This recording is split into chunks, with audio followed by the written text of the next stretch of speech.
All right, JP Morosi with us after the long weekend, leading the league, having recovered from a Thanksgiving feast. Multicultural, I would imagine, kind of a part Italian Thanksgiving feast at the Morosi home. And recovering from a college football weekend. I can't imagine you not being locked into Michigan, Ohio State this weekend. Am I right? Well, Matt and Harold, good morning. A funny story about that, Matt. I did watch, I would say, a little bit of the game, but here's what happened. Saturday morning, Morosi household, I said to my 3 daughters, okay, girls, you can come with Dad down to the Michigan Stadium. We could go around, see what's going on, soak in the vibes of one of the most historic games ever. What do you think? And they said, no, Dad, we want to go to the bookstore. So I drove my minivan to the bookstore with my daughters, and if you can imagine, we basically had the place to ourselves. If you're going to the bookstore in Ann Arbor on the day of the Michigan-Ohio State game, it was basically us and a couple clerks. We had a very quiet morning. Yes, I watched some of the game, but the principal focus of the Morosi girls was reading. You're trying to get them to have a taste of history. Education first. Good for you, man. Hey, let's get to the baseball over the weekend. Sonny Gray reportedly headed to St. Louis. Give us what you know about the deal and numbers and anything you might have learned. Yes, so John Heyman, our colleague, first to report the Sonny Gray news that a deal is in place for Gray to go to the St. Louis Cardinals. Of course, there's a draft pick compensation involved, but when you think about the Cardinals, guys, and the way they began the offseason, John Mozeliak told us a few weeks ago at the GM meetings, we need to get at least 2 starting pitchers and probably 3. Well, there they are. Sonny Gray now joining Kyle Gibson and Lance Lynn. Certainly they had been mentioned a bit with Yoshinobu Yamamoto as well, and perhaps even Blake Snell. But this is a really strong move by the Cardinals. Sonny Gray from Smyrna, Tennessee, a really strong connection close to home for him, a Cy Young finalist in the American League this season. Gentlemen, it's hard to ask for more than what the Cardinals did here. We're not sure again on the term, but we do know this. Because of his age, it was likely to be a shorter deal than what Nola got from the Phillies, what Snell is looking for as well, what Yamamoto is likely to get. So I think it's both the right player and likely the right term for the St. Louis Cardinals and Sonny Gray. I think everybody would agree with that. We'll wait and see what kind of details we get today on length and numbers. Let's move on to the speculation. Over the weekend, we learned that in the Yamamoto sweepstakes, there's going to be a process now that he's going to evaluate things. And it's after the winter meetings when he has decided to actually meet with his suiting teams. And if we're to believe the agent, that's everybody, all 30, right? All 30. I kind of jumped out of order. I wanted to go to Yamamoto before Ohtani. Sorry about that. We're not on sync. That's my bad. But give me what you know about Yamamoto and his timeline. Sure, and then we'll get into the show, I am sure, here in due time as well. But yeah, sorry about that. With Yoshinobu Yamamoto, no problem at all. I think, Matty, with Yamamoto, he is going to be rather deliberate with his process. And Andy Martino of SNY reported this recently. There was at one point in time a thought that once he was posted, and that official posting window began within the last week, that he might sign relatively soon after that. But now it looks as though, just based on the sheer volume of interest and the number of teams involved, that he's likely to take his time. It's a big decision. It's a long-term decision, so unique because of how young he is, that I do believe he's going to take his time. The teams involved, at least the top ones, relatively well known at this point. We believe the Dodgers, the Giants, the Mariners, who some may say, well, why would the Mariners be involved? Well, you could sign Yamamoto and then trade from your pitching depth to address your offensive needs. Yamamoto is such a unique pitcher, so accomplished at such a young age. Again, 3-time defending winner of the Sawamura Award, which hasn't happened in 60 years plus.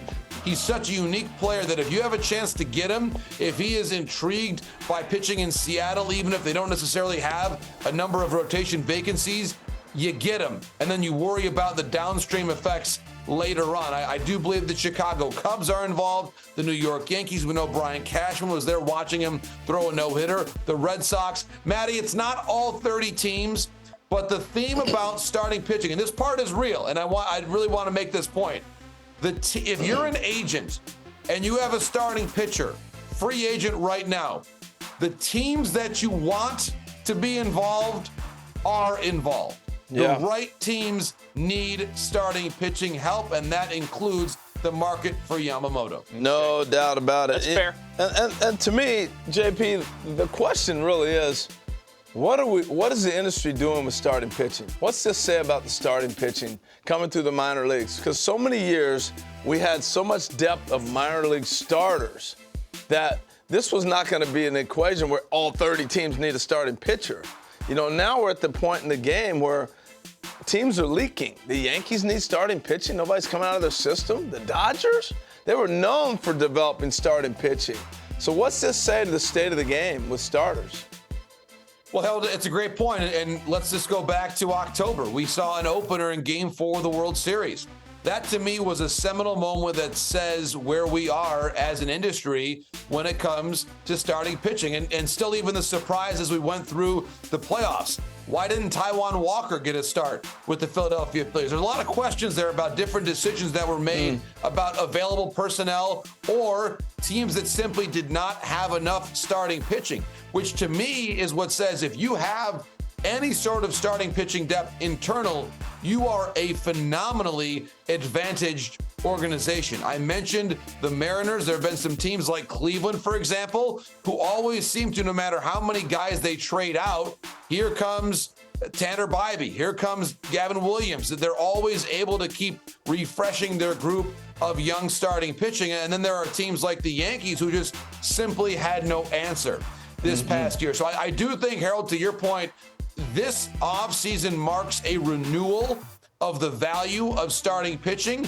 and it's happening at a time where the supply is strong. I believe Eduardo Rodriguez is going to get a very, very strong contract. I believe that part of the interest in Yamamoto, Matty, as well, and Harold, is that he is coming over at the age at which teams are really intrigued. He's in his mid-20s. So he's sort of weathered through that early 20s time of paying your dues and learning your craft. And he's not yet to the age of 32 or 33 where you worry about the amount of miles on the tread. He's the perfect pitcher for these times. Yes, he is. And there's so many teams that are involved. I think if the Dodgers aren't going to back up a truck for this guy, they're crazy.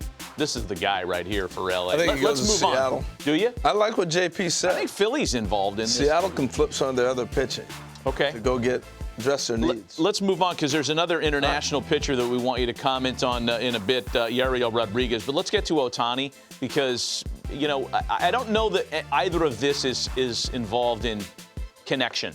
Like, is the Ohtani sweepstakes at all involved with Yamamoto and where he signs? Does one have anything to do with the other? And what are the latest details on Shohei's free agency?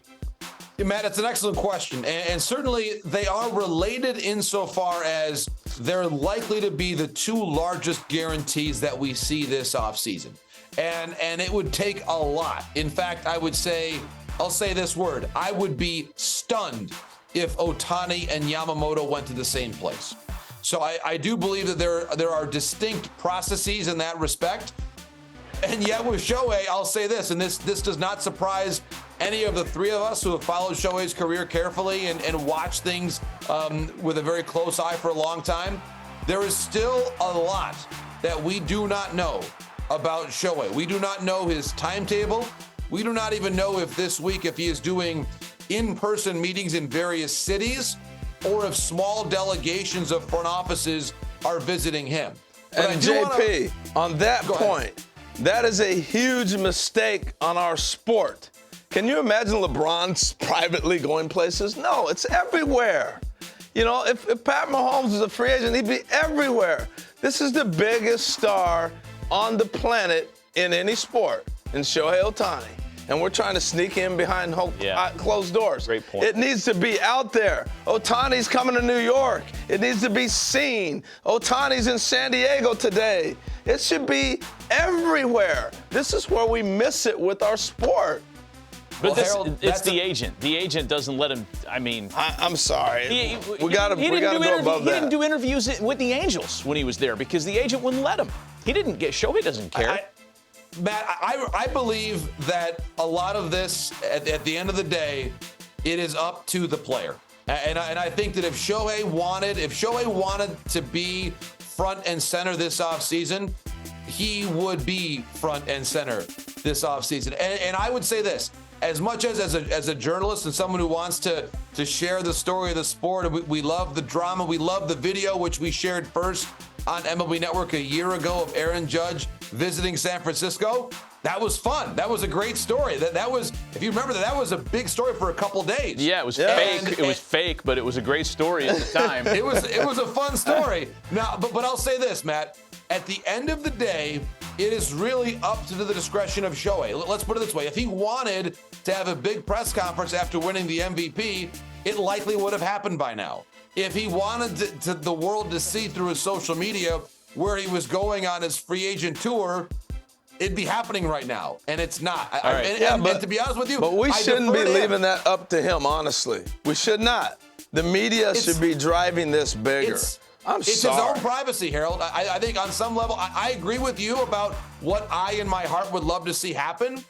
But at the end of the day, if Shohei wants to have his privacy, that's his prerogative. All right, let's before we let you go, I do want to get your thoughts on this Cuban pitcher that apparently is drawing some interest in multiple big markets, and that's Yoel Rodriguez. Tell me what you know about him and who's on his case.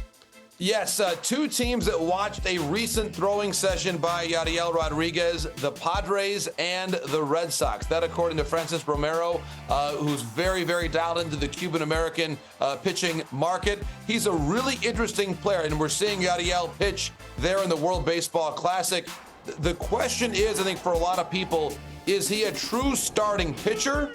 Or is he more likely to be a bulk middle reliever? I think that the general consensus appears to be, while not an ace, he is someone who should be able to start games in Major League Baseball as at least a back of the rotation type arm. There you see his numbers. You think those stats are right? He's only 164 pounds. He looks a little bit bigger than that. That's an interesting observation, Harold. That may have been his initial height and weight as listed by the club in Camagüey, Cuba, years ago. As you see like there, 10 years ago. He's pitched for Chunichi of Nippon Professional Baseball the last several years. You see what he's done there.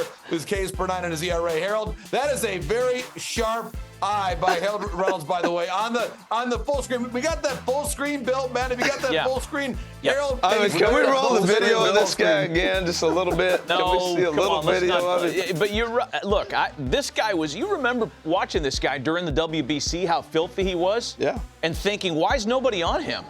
Well, here we are, some years later, a year later. And people are on him. I love this idea that the kid's going to come over here after a lot of professional innings. I don't care about his size. His delivery reminds me of Musgrove. Oh, that's a good call. It's a good call. Very similar look. And the Pods, according to JP and others, one of the teams that are kind of kicking the tires on this. Good stuff.